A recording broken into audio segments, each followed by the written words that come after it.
What's good, everybody? I'm BPC, and welcome to Competitive Origins MMA. Well, Tony El Cucuy Ferguson faced off against Beneil Dariush in the co-main event of UFC 262.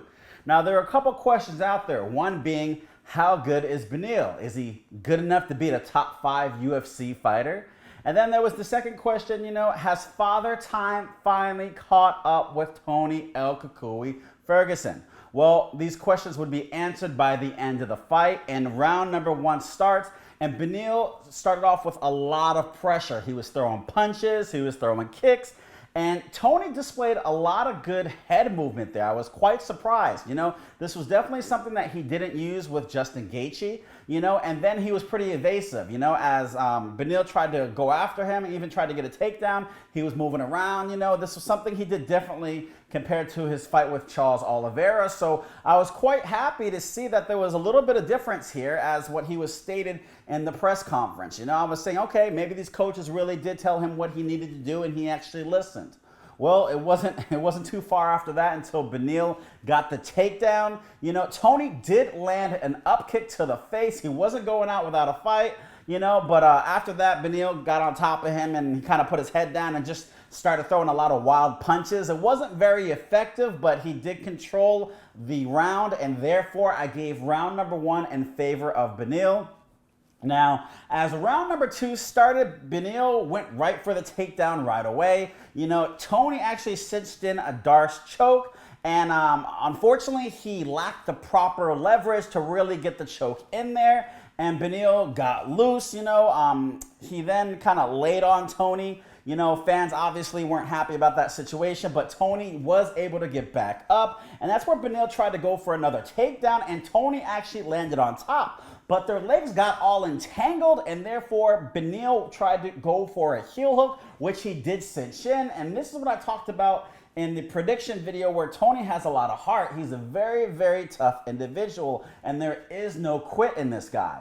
He had the heel hook in, and Beneil even said in the post-fight press conference that he heard Tony's knee pop. Well, you saw Tony move around in agony, but he did not tap out, and he actually then began to kick his way out. He got free, but the damage was already done there, and I scored the round in favor of Beneil, and therefore it was 2-0 going into the 3rd round, which means that Tony was going to have to get a stoppage victory or get a 10-8 round if he wanted to at least get a draw. Now, with that being said, round number 3 started, and Beneil started out with a whole bunch of pressure. Tony still remained with the whole head movement. He didn't go back into what he felt comfortable with. And Beneil ended up getting the takedown, but Tony did get him in a choke, but Beneil picked him up and slammed him down to the ground, freeing himself. Now, what was quite interesting about that is in the pre-fight press conference, Tony had stated that he was going to slam Beneil, and then in this situation, he was actually the one getting slammed.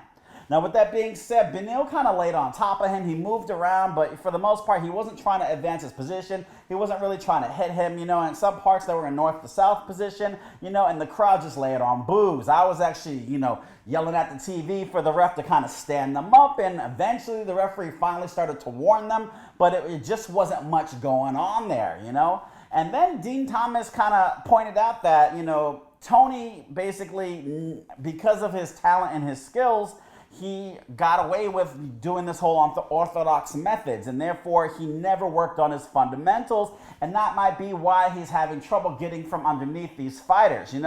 Daniel Cormier kind of chimed in and felt like the unorthodox methods allowed him to get success without having to focus on what he needed to do to actually win when his skill level would eventually drop. So both people chimed in on that, but it was clear and obvious there was just nothing El Cucuy could do when he was, on the bottom. It was very rare if he was able to get out from underneath, but for the most part, he would basically be held down.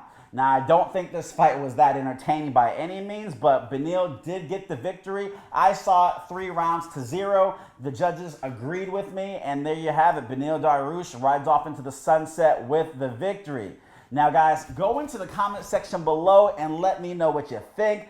Where do you see Tony Ferguson moving from here? Obviously, when somebody takes him down, he just can't get back up, so matching him up with a jiu-jitsu artist or a wrestler is going to be a quite difficult challenge for him. Somebody like Conor McGregor, I feel like, would be an easier matchup for him. Conor's not going to take him to the ground and want to stay down there, but there's a lot of wrestlers in this division in 155 that are definitely going to want to take him down after seeing what these last couple of fighters have been able to do to him.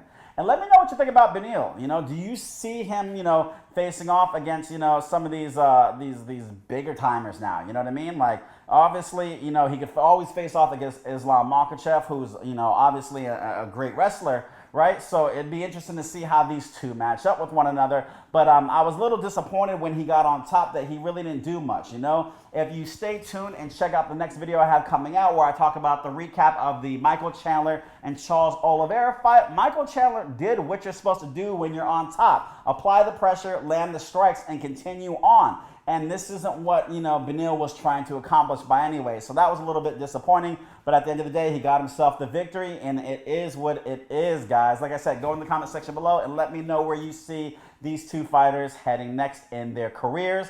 Don't forget to go to competitiveorigins.com. Type in promo code MMA150 so you can get 10% off this Competitive Origins Whatever It Takes t-shirt. Thank you for tuning in today, guys. I'm BPC, and remember, you've been competing since conception. Whether you're competing against yourself or others, Competitive Origins.